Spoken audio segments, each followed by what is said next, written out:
Hello, everyone, and welcome to Drop the Gloves with Wichita Thunder head coach Malcolm Cameron. Drop the Gloves is a weekly program where you, the fans, get to ask your questions about the Thunder, hockey, or sports in general, or if you were just looking for some advice about life, then you will get straight answers from Coach Cameron. In this week's episode, the coach talks to us about the progress of his offense. We learn about the craziness of players returning to the ice after suffering some serious cuts, and the coach has some advice for a frustrated dad. So let's get right to Drop the Gloves. Well, let's welcome back Coach Cameron this week. Coach, first of all, your team updates for us. Well, we lost Scott Grenham to a recall yesterday, but we're getting a goalie sent down from the Ottawa Senators today, Chris Drieger. So he'll be in here this afternoon. Well, that should be big for you. Yeah, he's been around a few years. I coached him against him in the Western Hockey League. He was a third-round pick of the Ottawa Senators. He's actually played some NHL games, so a big guy, and he takes up a lot of the net, so we're excited to see him. Well, that should be nice. Well, let's talk about this last weekend. The first night of Friday, you wind up losing out to Allen, being shut out. Then you have a big victory in overtime against Allen the next night before defeating Missouri. You talked with us on Friday about how your team is not finishing the chances. Did you see that kind of change as the weekend went along? Oh, for sure. We definitely bared down around the net a lot better than we had, the previous couple of weeks. So I think if we would have had that resolve and that, that same sort of urgency to get to the net on Friday night, we would have won that game as well. But, especially 27 shots in the second period. I think the shots were 37-17 or 38-17 after two periods on Friday night. That's usually enough to be leading the game 2 or 3-0. So we made some changes, and obviously it paid off.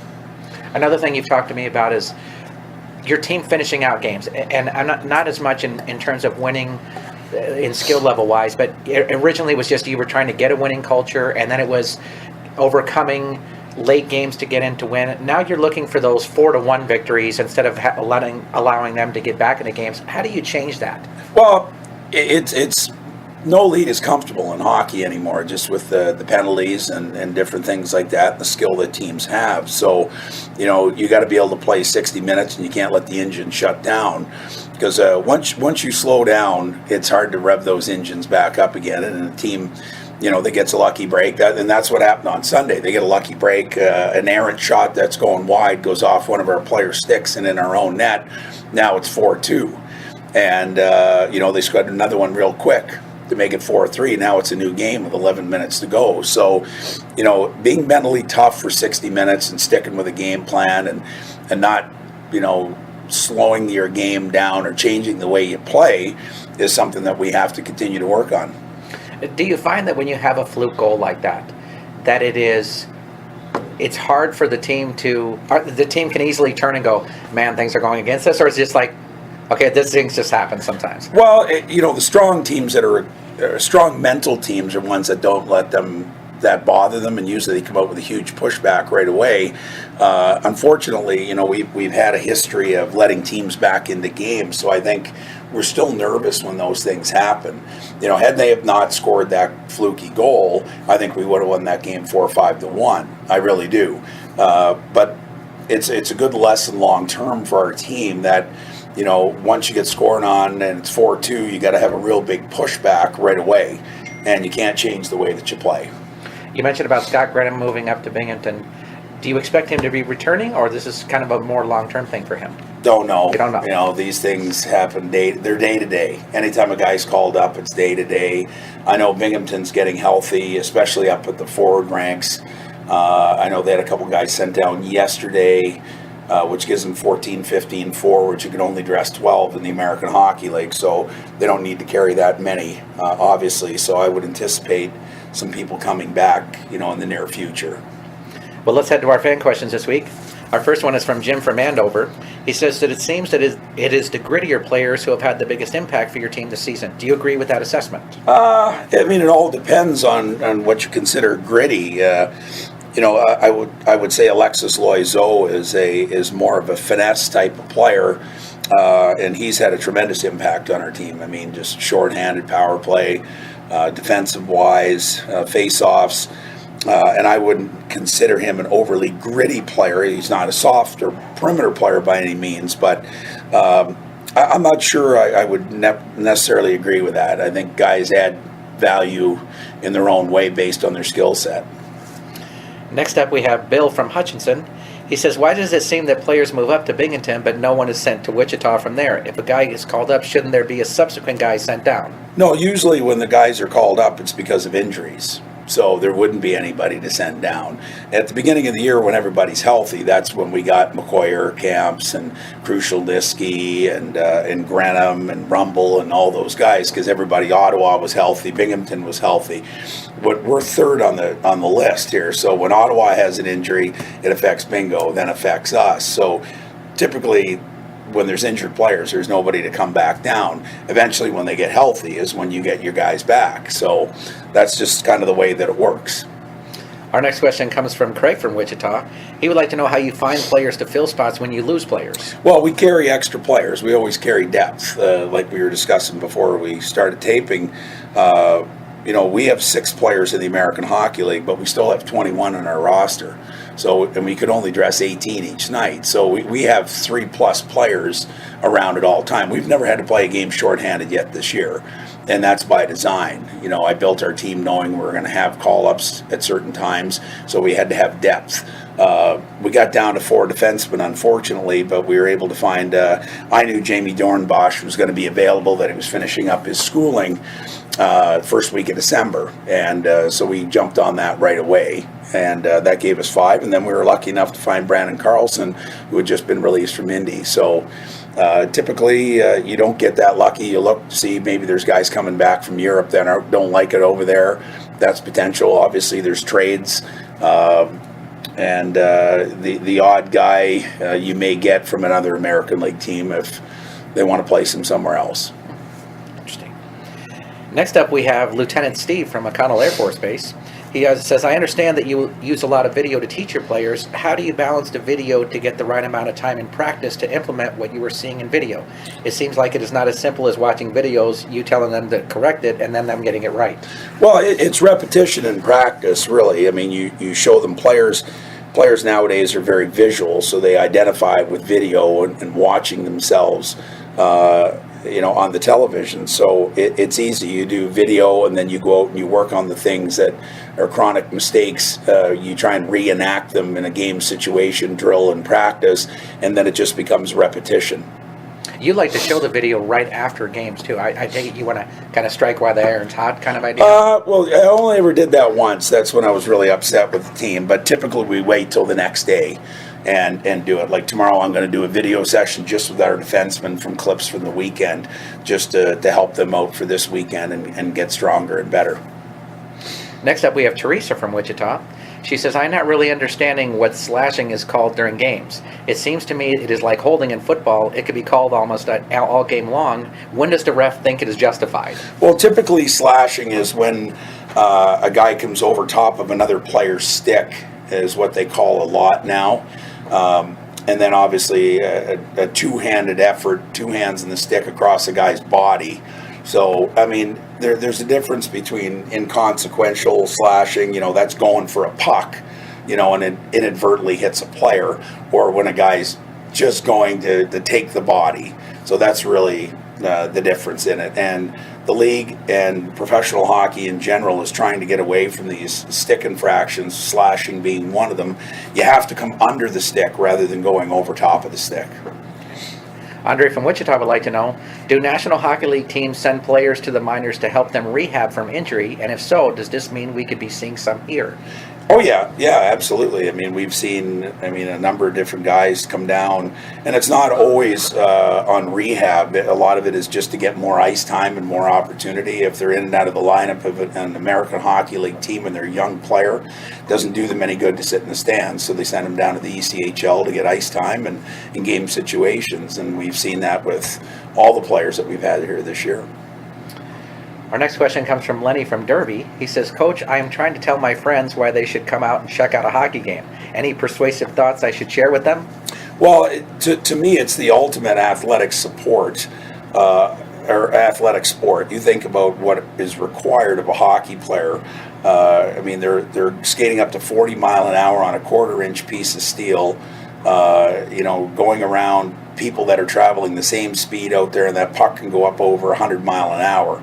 So you have to have tremendous stamina, tremendous agility. You got to be able to be physically able to take punishment, because it hurts when you get hit. It hurts when you get hit with a puck. There's obviously fights in hockey, and you play 3 games in 3 nights. So you think about, we play 72 games in 170 days.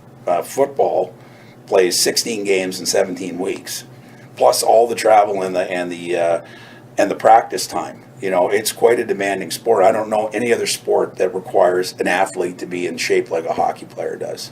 I also think, too, a lot of sports are more fun to watch on television, but hockey is definitely one to be there at. It is. I mean, just the speed of the game. I mean, it looks fast on television, but when you're here and you actually see it, especially down at ice level, how fast those players are going, and the physicality and the finesse part of it, I mean, it takes a lot of hand-eye coordination to do some of the things that the players do with that puck. You know, and certainly they're very magical, you know, with the moves that they make. I mean, they have to have their head up or they're going to get steamrolled on the ice. So to be able to shoot and skate and stick handle at 40 mile an hour around people is quite an art. Absolutely. Next we have Tim, who says, my wife is worried about our son playing hockey because he is diabetic. I know that there have been NHL players who have had great careers who were afflicted by this, but it's hard to find information online about what they did to keep their blood sugar level right each night. Any suggestions to help my wife settle down? Well, I actually, one of my college teammates was a diabetic. He was the best player on our team and went on to play 15 years of professional hockey, both in Europe and North America.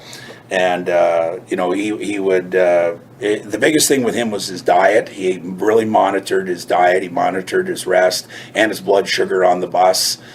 We'd see him shooting insulin on the bus from time to time. It was just a way of life. But he's been he was a very good pro, and he coaches minor hockey and everything like that. There's no reason why a diabetic can't play hockey. There's no question in my mind. And you know, for young boys, I have 2 boys that play hockey. I love the team environment in hockey. I really do, because unlike football, where you carry 40 players or 50 players, whatever it is, and a lot of the people are position friends, you know, the linemen are friends with each other, offense versus defense. Hockey, everybody's tight, you know, because you need, you know, 18 guys or 20 guys. You need a 5-man unit on the ice all the time to win hockey games. So I think it's the ultimate team environment. And at the end of the day, we all work in some sort of team environment outside of hockey. You know, whatever business that you're in is all based on team and sharing and learning to coexist and be patient and work with other people. So I think hockey is great for kids. Next up we have Chuck from Ellsworth. He says, how do those players get those huge cuts on their face or their teeth busted out in games and still return to play? Doesn't that seem almost crazy? You know, it's just hockey players are tough. You know, I've got over 400 stitches in my face. I had 175 in one game. Wow. And actually got sewn up and went out and scored a goal in overtime. I missed 2 periods that happened in the first period. So it's just kind of like a badge of honor, you know, to get hurt and go back and play. And guys don't want to miss any time. They want to help their team. So there's a difference between being injured and being hurt. If you're injured, you can't play. If you're hurt, you can play. Were you married at that time? No, oh, I was engaged. Did your soon-to-be wife was like, what are you doing? Yeah, she was getting concerned about how I look in our wedding pictures. Next we have Dan from Des Moines, who says, is improving a slap shot more about getting stronger or more about improving technique? You know, it's more about technique and the flex of your stick, making sure you have the right lie and the right flex in your stick, right length. That's why there's guys that are not very big players, just have dynamite slap shots. So to me, it's more about technique. Okay. We're going to learn some great things about the coach this week. First of all, we have Paul from McPherson. He says, Coach, remember when Terry O'Reilly yelled at the referee that he would get him a donut? Have you ever done anything really cool like that? Yeah, I've been known to be very sarcastic with officials or berate them rather good. Usually when I get on a roll, I'm pretty good. I don't think I've ever offered anybody a donut, but I think I've had some very disparaging personal remarks against officials before.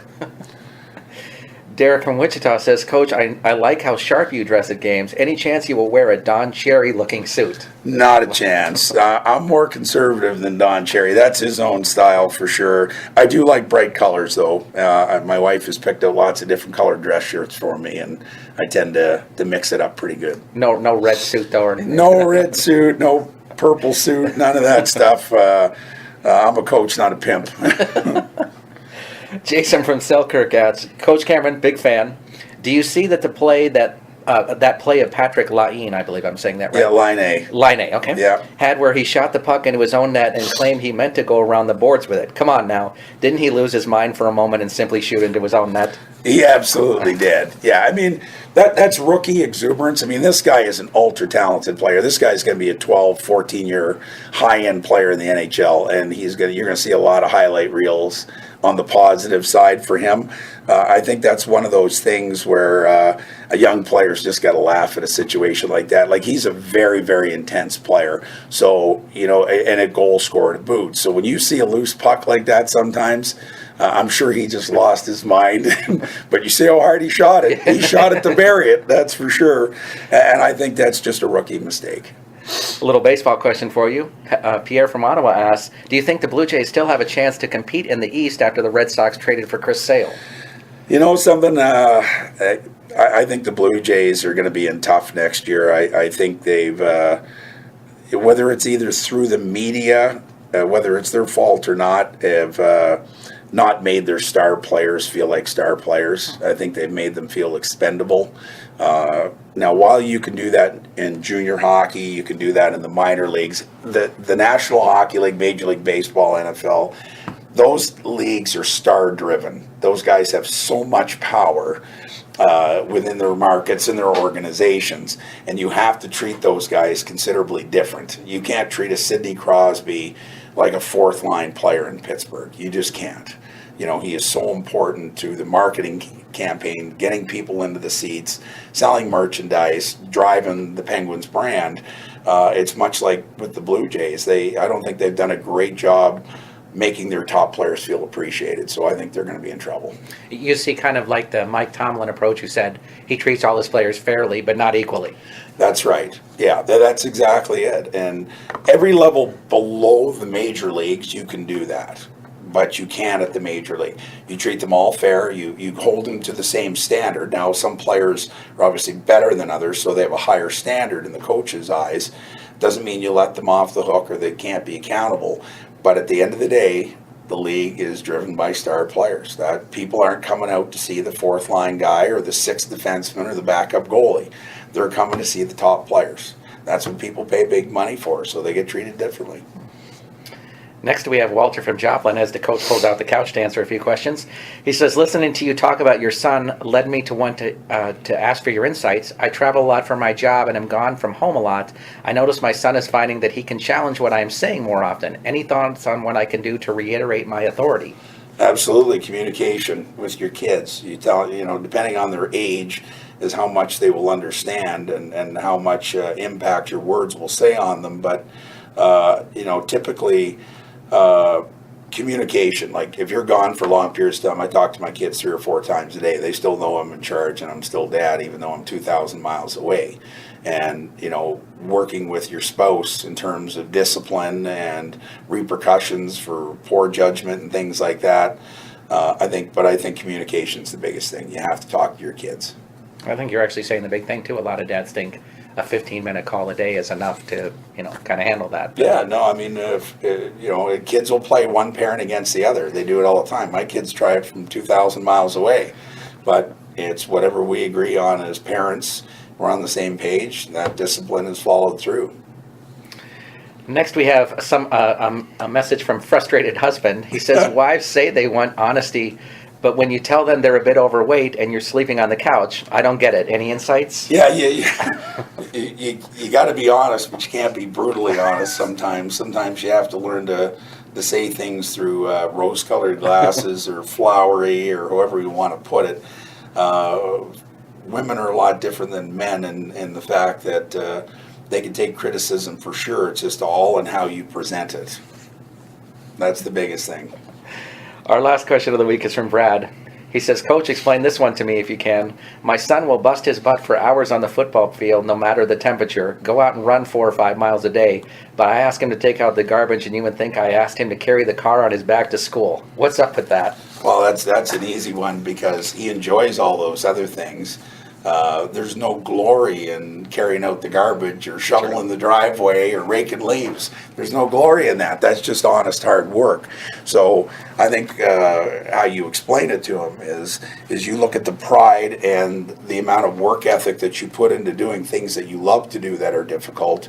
Take that same pride in the things like raking leaves and carrying out the garbage. Take the same pride in the menial work that you do, and you'll be good at everything that you do, that you set your mind to. You take pride in everything. It doesn't matter, sending an email. I'm always make sure that my words are spelled correctly. I'm not sloppy. I take as much pride in an email as I do preparing for a hockey game. Making sure my clothes are ironed. Even though 5,000 people can't see that I might have a wrinkled shirt on the bench. You take pride in everything that you do and instill that in him, and he'll be fine. That's awesome. Thanks for joining us this week, Coach. Anytime.